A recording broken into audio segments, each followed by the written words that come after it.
The era of medieval warfare was a gruesome and unforgiving period in history, characterized by extended conflicts that could span days or even weeks.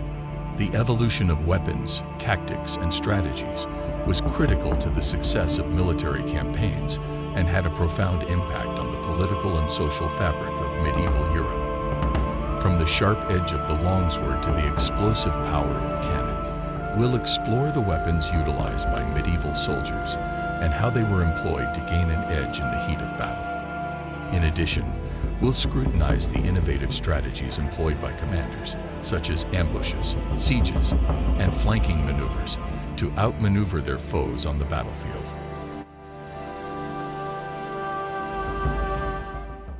Weapons.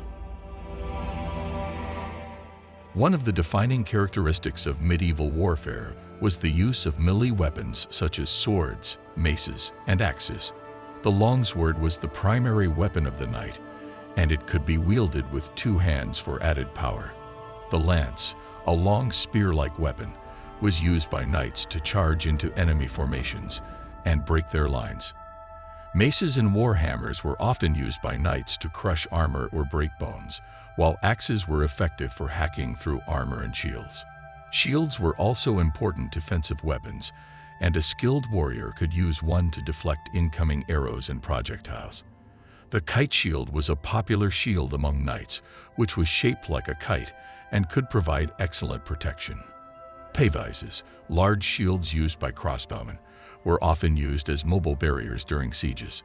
Archers played a crucial role in medieval warfare, and their weapons included longbows and crossbows, which could fire arrows with great force and accuracy. Longbows were used by English archers, who could fire arrows over long distances and with great accuracy. Crossbows, on the other hand, could be used by less skilled archers and were particularly effective at penetrating armor. The use of early gunpowder weapons also began to appear during the later medieval period, including the cannon and handheld firearms. Tactics. Medieval warfare often involved siege warfare, which was a method of slowly starving out a fortress or city by surrounding it with troops and cutting off supply lines.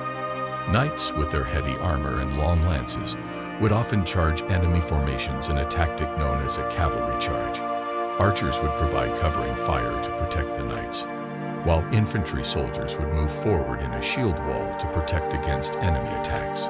Infantry would also be used in other ways, such as flanking or assaulting enemy positions. Siege engines, such as trebuchets and battering rams, were used to break down castle walls. Strategies. One key strategy in medieval warfare was using terrains, such as forests or hills, to gain an advantage over the enemy. Another strategy was using surprise attacks or ambushes, which could catch an enemy off guard and give a decisive advantage. Communication was also critical, and commanders often used horns or drums to coordinate their troops on the battlefield. During sieges, a long-term strategy was to use tunnels to undermine castle walls, or to cut off an enemy's water supply to force them to surrender.